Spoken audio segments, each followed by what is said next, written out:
This just in. The European Commission has pulled Apple and Meta over for speeding on the digital highway and issued what amounts to a 700 million euro parking ticket. 500 million euros for Apple and 200 million euros for Meta, under the Digital Marketers Act, or the DMA. Both tech giants were found in breach of the DMA's fairness rules. Apple for blocking steering to cheaper payment options, and Meta for forcing EU users into a consent or pay ad scheme that offered no real privacy choice. Here's what the Commission decided and why.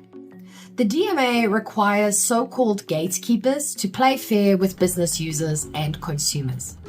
Here's a quick tour of each verdict before we discuss the fallout. For Apple, the problem was a steering crackdown.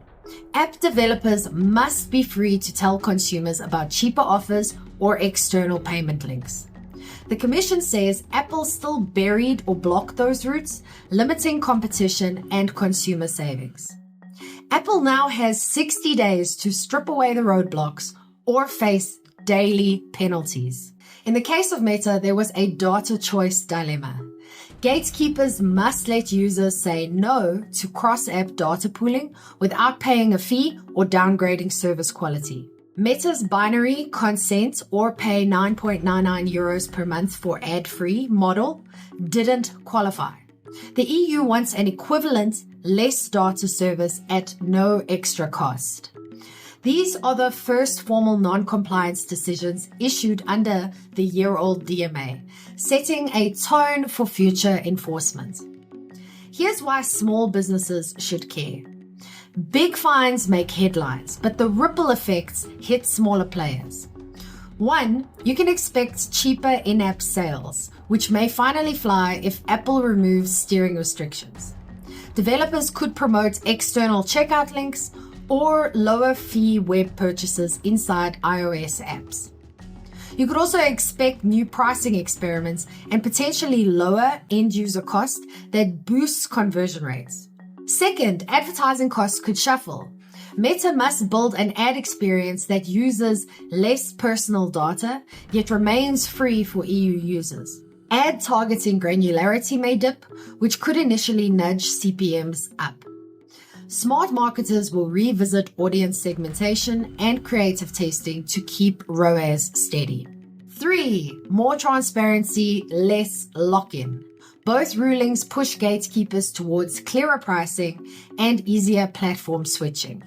For small business founders, that might mean better cross-platform SDKs, fewer hidden fees, and fresh distribution channels. All good news if you hate single vendor dependency.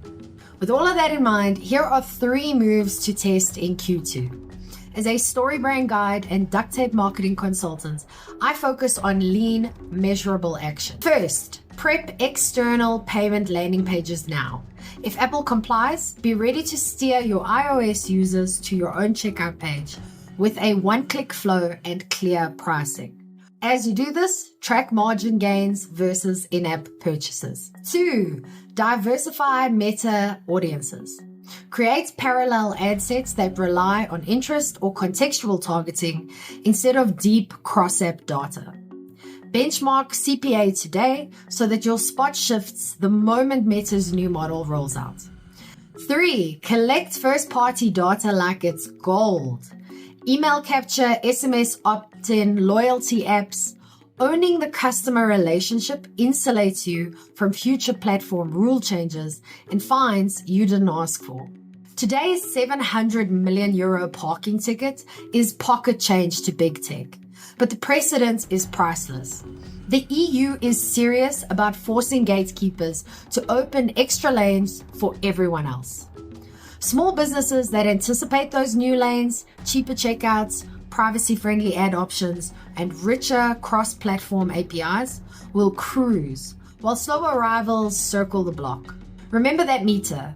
The next time Apple or Meta overstays, the fine could be bigger, and the opportunity for nimble independence even larger.